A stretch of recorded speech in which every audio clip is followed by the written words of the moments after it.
Assalamualaikum warahmatullahi wabarakatuh. Alhamdulillahirrabbilalamin. Wassalatu ala asrofil anbiya wa mursalin Sayyidina Muhammadin wa ala alihi washabihi ajma'in. Amma ba'du.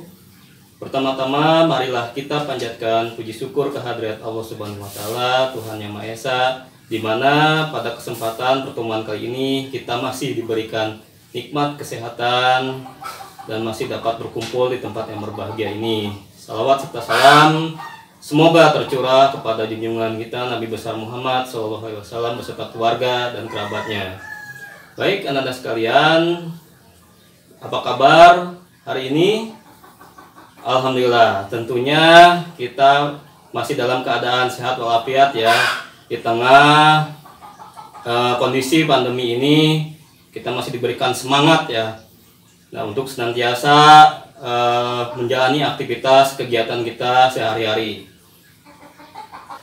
Baik anak-anak sekalian, pada pertemuan sebelumnya kita sudah berkenalan. Namun Bapak akan memperkenalkan diri kembali terlebih dahulu. Baik, nama Bapak Deden Nur Hasan. Bapak saat ini sedang menempuh pendidikan program sarjana di Universitas Indraprasta PGRI yang disingkat Unindra. Saat ini Bapak masih semester 4. Pada pertemuan kali ini Bapak akan membahas layanan penguasaan konten. Ada yang sudah tahu apakah layanan penguasaan konten? Ya, baik. Bukan layanan penguasaan konten itu bukan menguasai konten YouTube ya. Nah, jadi di sini Bapak akan menjelaskan terlebih dahulu maksud dan tujuan dari layanan penguasaan konten ini sendiri. Tujuan dari layanan penguasaan konten itu adalah untuk menambah wawasan dan pemahaman, mengarahkan penilaian dan sikap menguasai cara diharapkan benar-benar aktif mengikuti dan menjalani semua kegiatan yang ada dalam proses layanan ini.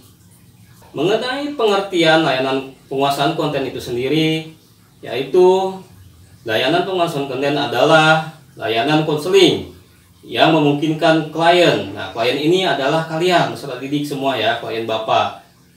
Itu untuk mengembangkan diri berkenaan dengan sikap dan kebiasaan belajar yang baik.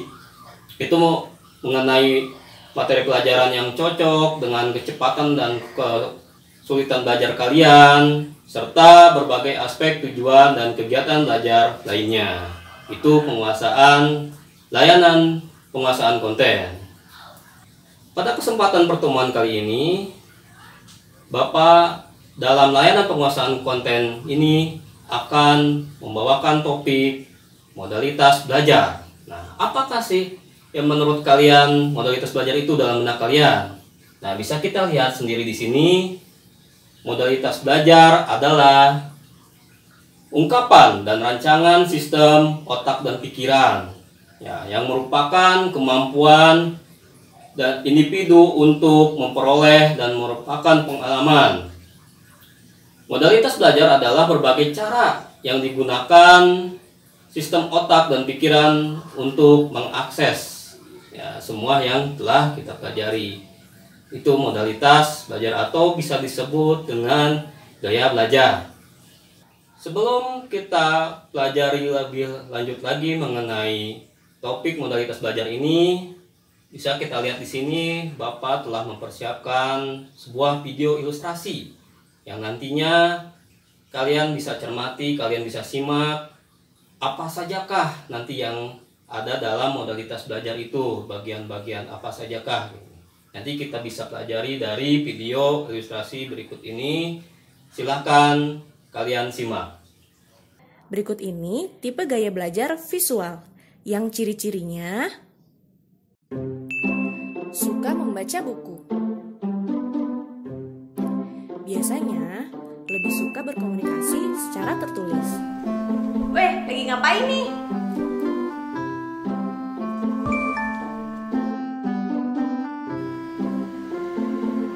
Yaudah deh, aku balik lagi ke depan ya.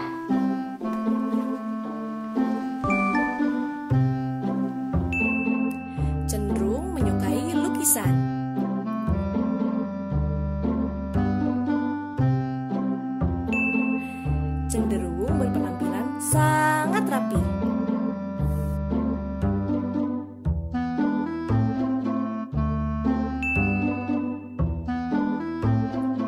biasanya punya tulisan yang bagus loh. Kalau kamu punya ciri-ciri kayak gitu, berikut tips belajar yang cocok buat kamu. Belajarlah menggunakan buku yang berilustrasi dan banyak warna. Tandai materi yang kamu anggap penting.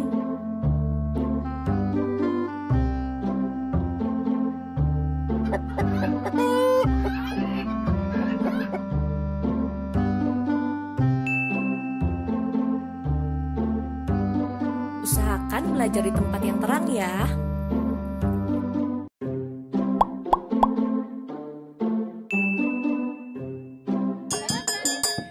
Hindari polusi visual ya.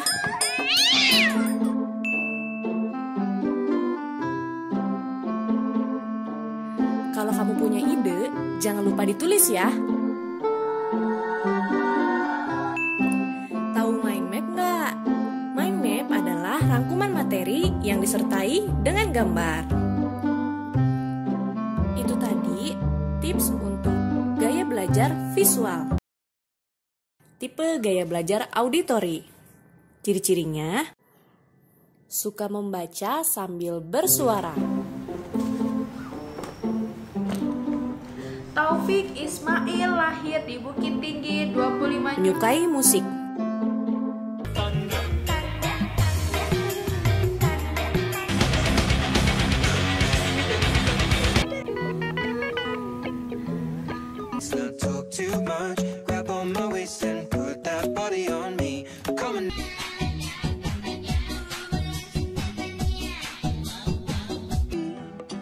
Di mana saja, kapan saja mendengarkan musik. Lebih suka berkomunikasi melalui telepon. Vega lagi ngapain nih?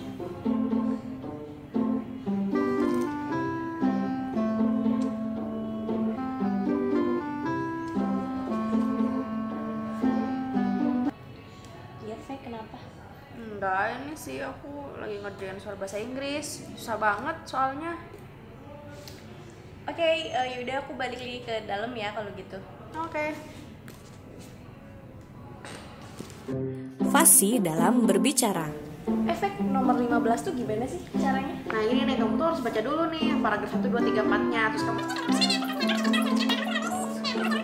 jangan sampai kamu kelewatan deh pokoknya kalimat-kalimatnya. Bola matanya bergerak ke kanan dan ke kiri saat berpikir. Efek nomor 15 aku masih nggak ngerti nih. Nanti malam janjian yuk kita belajar bareng. Bisa nggak? Tips cara belajar yang efektif untuk tipe auditori.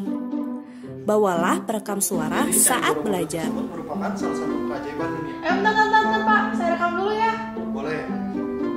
Jadi, sekali lagi ya. Jadi, Candi Borobudur merupakan salah satu.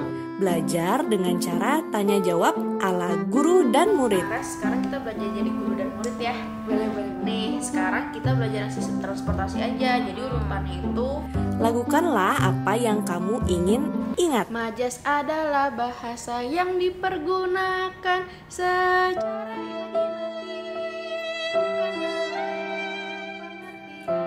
Menghafal dengan suara yang keras. Paguyuban merupakan kelompok masyarakat yang ikatan sosialnya didasari oleh ikatan Itu perorangan tadi yang tips untuk gaya belajar auditori. Apakah kamu masuk ke dalam tipe gaya belajar kinestetik? Ayo ketahui ciri-cirinya berikut ini. Yang pertama, suka berolahraga. Biasanya kamu suka beberapa kegiatan olahraga sekaligus dan rajin menjalankannya. 2. Tidak bisa diam. Orang kinestetik biasanya cenderung aktif dan susah untuk disuruh diam.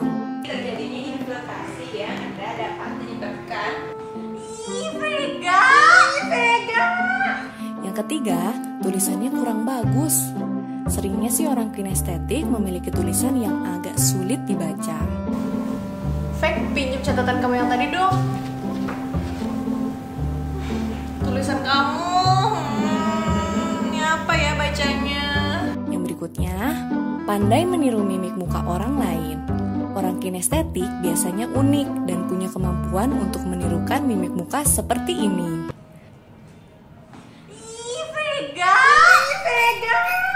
Lebih suka mencoba-coba atau trial and error? Biasanya mereka lebih suka mencoba-coba, kalau gagal dicoba lagi sampai berhasil. Tempo bicaranya lambat. Orang kinestetik kalau ngomong itu biasanya lambat. Fek, karnivora tuh apa sih? Jadi karnivora itu adalah hewan yang Tetapi ia lebih mudah mengatakan apa yang ia pikirkan daripada menuangkannya dalam tulisan. Kelamaan, ditulis aja deh. nggak bisa. Berikut ini cara belajar yang efektif untuk tipe gaya belajar kinestetik. Carilah manfaat dari ilmu yang akan dipelajari. Apa ya manfaat belajar biologi?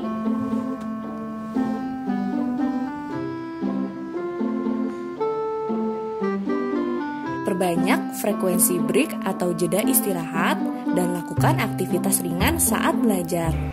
Jadi terjadinya infiltrasi yang dapat menyebabkan pola hidup tidak sehat sehari-hari, bahkan setelah ini lalu. Orang kinestetik harus terus bergerak, maka kamu bisa menulis sambil mendengarkan guru saat menerangkan. Saat kamu akan menghafal, kamu bisa menulis di udara agar mudah mengingatnya. Fek, tadi tuh yang makan tumbuhan tuh apa sih? Herbivora ya? Oke, herbivora. Itulah tips cara belajar yang efektif untuk tipe gaya belajar kinestetik. Ya, baik. Itu tadi video ilustrasi yang telah kita saksikan sama-sama mengenai modalitas belajar. Nah, sekarang Bapak akan jelaskan manfaat dari kita membahas topik modalitas belajar ini atau gaya belajar yang tadi telah kita saksikan sama-sama. Di sini manfaatnya yaitu agar kita mengetahui gaya belajar yang sesuai dengan kepribadian diri kita, sesuai dengan alat indera yang kita miliki. Nah, tadi kan dibahas juga dalam video ilustrasi itu bagaimana ciri-cirinya dan bagaimana strategi pembelajaran yang tepat untuk kita yang memiliki gaya-gaya belajar seperti bagian-bagian tadi. Ya, tadi ada bagian apa saja? Yang pertama, modalitas belajar visual ya. Yang belajarnya dengan cara melihat. Ya, itu dengan alat indera penglihatan kita. Yang kedua, modalitas belajar auditori ya. Nah, itu yang gaya belajarnya dengan cara mendengarkan ya, pastinya dengan alat indera telinga. Dan yang ketiga, itu bagian modalitas belajar yang kinestetik, yaitu gaya belajar yang melalui gerakan-gerakan fisik ya. Jadi yang tidak mau diem tadi ya, yang sudah dijelaskan dalam video ilustrasi itu. Ya, itu tadi telah Bapak jelaskan ya mengenai manfaat dari topik pembahasan pertemuan kita kali ini mengenai modalitas belajar. Tapi sebelum Bapak jelaskan lebih lanjut lagi, nah di sini kita perlu ketahui dulu ya asas-asas dalam kegiatan pada pertemuan kali ini. Baik, Bapak langsung saja jelaskan asas yang terkait dengan kegiatan pada pertemuan kita kali ini. Yang pertama adalah asas kegiatan. Asas kegiatan merupakan asas yang mengkehendaki agar konseli atau klien, itu kalian ya sebagai peserta didik Bapak yang menjadi sasaran layanan, berpartisipasi secara aktif di dalam penyelenggaraan layanan bimbingan dan konseling. Jadi kalian jangan pasif ya, harus atau yang mau ditanyakan tanyakan saja. Asas yang kedua di sini asas keterbukaan. Nah, yaitu asas yang mengkehendaki agar peserta didik atau kalian sebagai klien Bapak yang menjadi sasaran layanan itu atau kegiatan bersikap terbuka dan tidak berpura-pura ya. Jadi jangan berpura-pura, harus saling terbuka gitu ya. Nah, itu baik dalam memberikan keterangan tentang dirinya sendiri maupun dalam menerima berbagai informasi dan materi dari luar yang berguna bagi pengembangan dirinya, yaitu mengenai asas keterbukaan. Yang ketiga, asas kenormatifan, yaitu merupakan usaha bimbingan dan konseling yang tidak boleh bertentangan dengan norma-norma yang berlaku, baik ditinjau dari norma agama, adat, hukum, dan ilmu pengetahuan maupun kebiasaan sehari-hari. Jadi kita jangan melanggar norma-norma yang berlaku tentunya ya. Dan yang keempat adalah asas kerahasiaan. Nah, ini asas yang paling penting ya dalam kegiatan ini, yaitu asas yang menuntut dirahasiakannya segenap data dan keterangan kalian sebagai kalian bapak peserta didik ya, yang menjadi sasaran layanan, yaitu data atau keterangan yang tidak boleh dan tidak layak diketahui oleh orang lain. Ya tentunya bahkan Bapak rahasiakan segala informasi dan keterangan yang Bapak peroleh dari kalian kepada Bapak pada pertemuan kali ini. Baik, sebelum Bapak jelaskan lebih lanjut, agar kegiatan ini lebih efektif, perlu diperhatikan bagaimana aturan atau tata cara mengikuti kegiatan ini. Jadi nanti di awal Bapak akan menjelaskan terlebih dahulu ya mengenai ciri-ciri dari tiap masing-masing bagian-bagian gaya belajar itu yang telah diilustrasikan tadi ya. Nah, selanjutnya perlu diketahui untuk kalian bila bertanya kepada Bapak itu dengan cara mengacungkan tangan ya. Jadi satu-satu, jangan berebut. Nah, setelah itu Bapak akan melaksanakan tes ya. Nah, ini untuk mengetahui sampai sejauh mana kalian mengetahui tes gaya belajar yang kalian miliki itu. Setelah itu nanti akan Bapak bentuk kelompok masing-masing sesuai dengan gaya belajar yang hasil tes itu, dan akan Bapak bahas gaya belajar masing-masing yang kalian miliki. Setelah itu kita akan diskusikan dan hasilnya nanti kita akan simpulkan. Bagaimana? Sudah paham semuanya? Baik, kita akan mulai kegiatan layanan penguasaan konten ini sekarang. Namun sebelum masuk kepada pembahasan, alangkah baiknya kita berdoa terlebih dahulu agar diberikan kelancaran dan kemudahan dalam kegiatan ini, serta semoga segala hal yang kita pelajari pada materi ini dapat termemori dengan baik, sehingga dapat kita terapkan dan memberikan manfaat yang besar bagi kita semuanya dalam kehidupan sehari-hari. Baik, Bapak persilakan berdoa, mulai.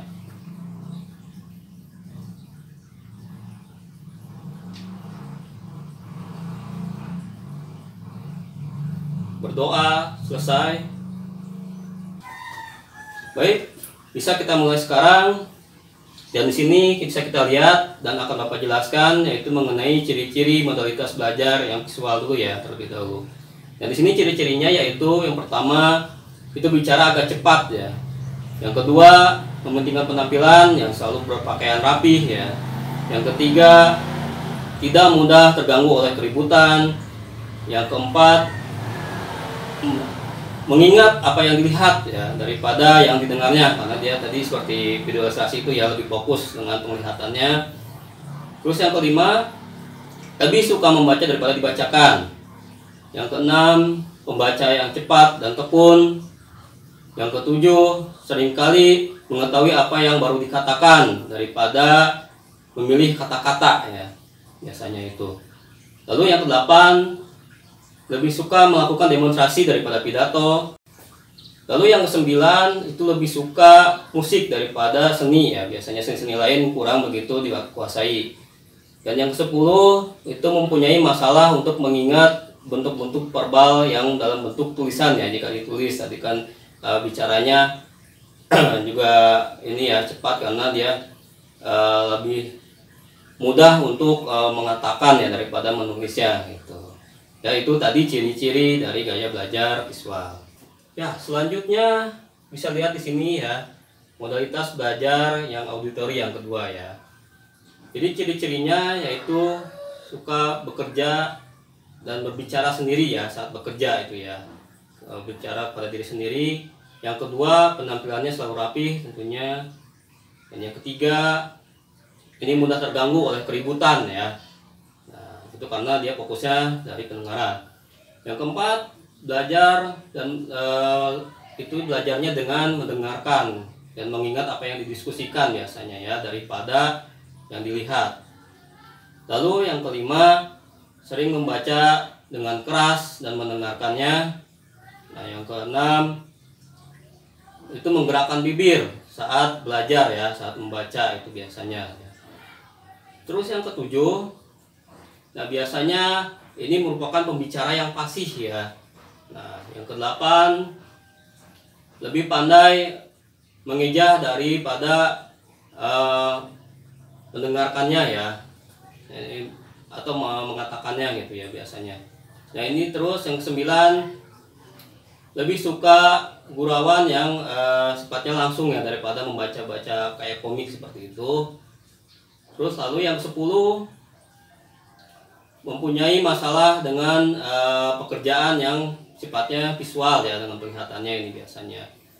Yang ke-11, nah berbicara dengan irama yang terpola biasanya, yang 11. Dan yang ke-12, itu dapat mengulangi kembali nada-nada dan irama ya, biasanya dicontohkan nada tertentu itu langsung dia bisa mengulanginya lagi karena sifatnya itu belajar dengan pendengarannya.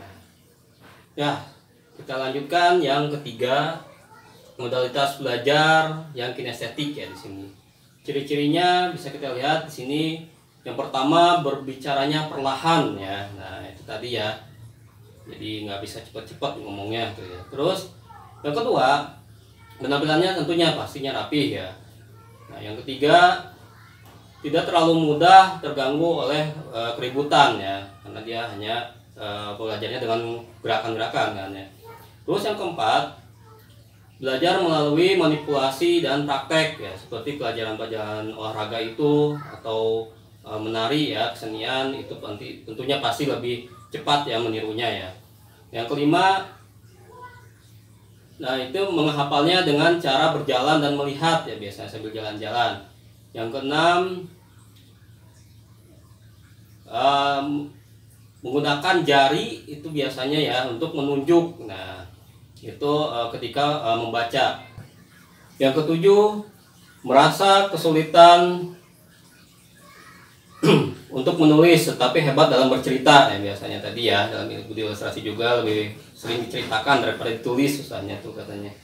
Terus yang kedelapan, menyukai buku-buku yang biasanya dalam bentuk aksi-aksi ya, seperti itu komik-komik gitu ya, dalam visualnya juga yang itu unsur-unsur gerakan gitu. Nah, terus yang kesembilan, ini menyukai permainan yang menyibukkan. Nah, tentunya ini pasti seorang gamers ya yang kinestetik ini, tapi bukan berarti dimanfaatkan untuk bermain game juga ya. Nah, ini perlu kita nanti ada strategi pembelajarannya yang sesuai dengan gaya belajar ini. Yang 10, tidak dapat mengingat geografi. Nah, tapi ingat ketika sudah pernah berada di tempat itu nih biasanya. Kalau dia buka aplikasi map ya di HP-nya itu sulit ya untuk menentukan lokasinya biasanya gitu. Dan yang ke-11, ini menyimak orang untuk mendapatkan perhatian ya, biasanya dengan menyentuhnya gitu.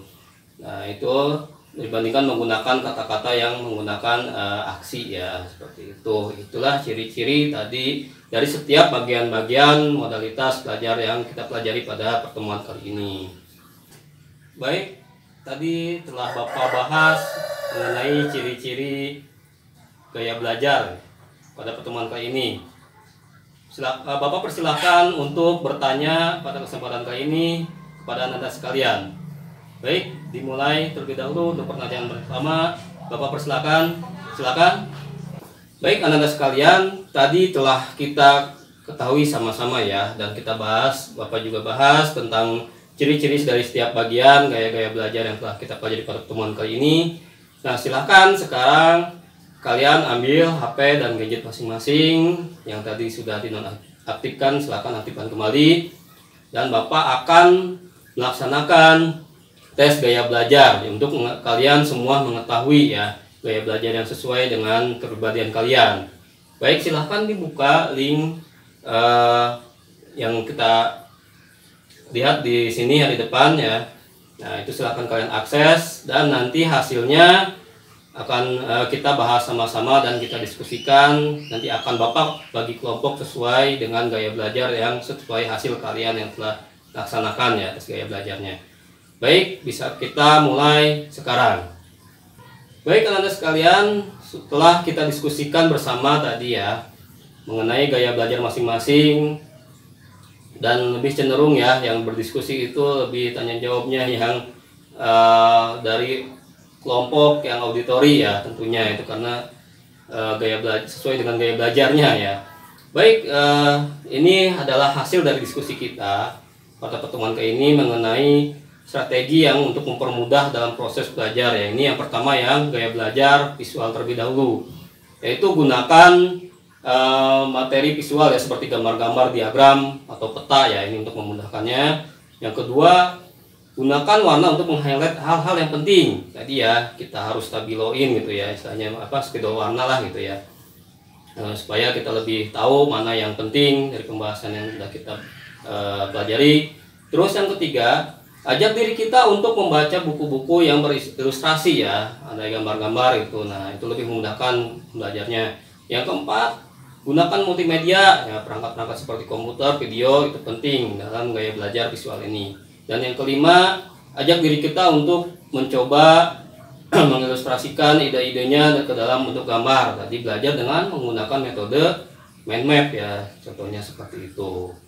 Ya, selanjutnya di sini yang kedua mengenai strategi proses belajar auditori ya. Nah, di sini yang pertama, sebaiknya ajak diri kita untuk ikut berpartisipasi dalam kegiatan-kegiatan diskusi seperti tadi ya, tapi bukan hanya di kelas saja. Nah, itu baik di dalam keluarga juga, tapi bukan untuk memperdebatkan sesuatu ya. Ini untuk berdiskusi, beda ya dengan debat. Yang kedua, dorong diri kita untuk membaca materi pelajaran dengan keras ya. Jadi jangan sungkan untuk yang auditori ini. Kalau memang sulit ya belajar gitu aja, baca dengan keras saja. Yang ketiga, gunakan musik untuk belajar. Nah, ini tapi dengan syarat ya, kalau di sekolah, di kelas ini kalau gurunya tidak berkenan ya jangan ya. Tapi kalau di rumah silakan, supaya tidak terganggu oleh keributan ya. Nah, ini yang keempat, lalu diskusikan ide dengan diri kita secara verbal ya. Diskusikan aja sendiri bisa lah gitu ya caranya ada. Dan yang kelima, ini biarkan diri kita merekam ya materi pelajarannya seperti tadi video ilustrasi juga ya. Nah, itu nanti bisa kita dengarkan lagi, apalagi sekarang canggih ya, HP juga bisa untuk merekam. Nah, itu lalu sebelum tidur kita dengarkan lagi untuk mempelajarinya. Baik, dan ini adalah yang ketiga, strategi pembelajaran untuk proses belajar yang kinestetik ya. Yang pertama di sini, jangan paksakan diri kita untuk belajar sampai berjam-jam ya, perlu relaksasi juga ini ya. Terus yang kedua, ajak diri kita untuk belajar dan mengeksplorasi lingkungannya. Contohnya misalkan membacanya sambil bersepeda ya, pokoknya melakukan aktivitas lain lah gitu belajarnya. Dan ini juga perpaduan kinestetik ini antara yang visual dengan yang tadi auditori ya. Nah, ini yang ketiga, cobalah untuk mengunyah permen karet pada saat belajar, tapi bukan juga di kelas ya, ini misalnya di rumah aja mungkin ya. Nah, terus yang keempat, ini gunakan warna, tapi ini mah yang terang ya, untuk meng-highlight hal yang penting ya. Dan juga yang kelima, belajar dengan mendengarkan musik. Nah, itu karena perpaduan tadi yang visual dan auditori. Baik, demikian kegiatan pada pertemuan kita kali ini mengenai topik modalitas belajar. Tapi sebelum Bapak tutup, Bapak ambil kesimpulan dulu mengenai topik modalitas belajar ini atau gaya belajar ya. Jadi modalitas belajar adalah berbagai cara yang dilakukan oleh otak dan pikiran kita untuk mengakses cara belajar yang sesuai dengan kepribadian kita, yang berdasarkan dengan alat-alat indera yang kita miliki tadi ya. Yang pertama itu tadi gaya belajar yang visual, yang menggunakan penglihatan ya. Yang kedua auditori, yaitu gaya belajar dengan mendengar. Dan yang ketiga kinestetik, yaitu gaya belajar yang menggunakan gerakan-gerakan pada tubuh kita ya. Nah, semua gaya belajar itu tentunya sesuai dengan kepribadian diri kita dari hasil tes tadi juga ya. Nah, itu tetapi dapat kita kelola dengan strategi-strategi pembelajaran itu, sehingga ciri-ciri yang tadi kita ketahui dapat dimanfaatkan dengan baik kalau kita menggunakan strategi pembelajarannya juga dengan baik, agar apa yang kita miliki kepribadian tersebut dapat dimanfaatkan untuk keperluan belajar sehari-hari. Ya, nampaknya Bapak bisa rasakan perubahan pada Ananda sekalian setelah mengikuti kegiatan layanan penguasaan konten pada topik modalitas belajar kali ini. Ananda sekalian nampak lebih percaya diri, Bapak lihat nih ya, dan lebih merasa lebih mengenal kepribadian sesuai dengan gaya belajar kalian tadi ya.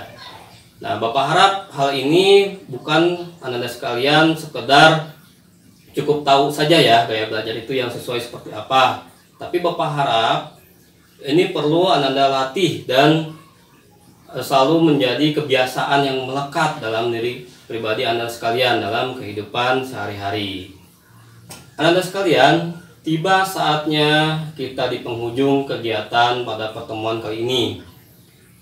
Semoga apa yang telah kita semua pelajari pada pertemuan kali ini dapat bermanfaat bagi kita semua dan mampu kita bersama-sama terapkan dalam kehidupan kita sehari-hari. Dan semoga apa yang telah kita pelajari pada pertemuan kali ini dapat bermanfaat bagi kita semua. Baik, Bapak cukupkan sampai di sini. Mohon maaf apabila ada ucapan Bapak yang tidak berkenan di hati Anda sekalian. Kita akhiri pertemuan kali ini dengan mengucapkan hamdalah. Alhamdulillahirabbil alamin. Terima kasih. Wassalamualaikum warahmatullahi wabarakatuh.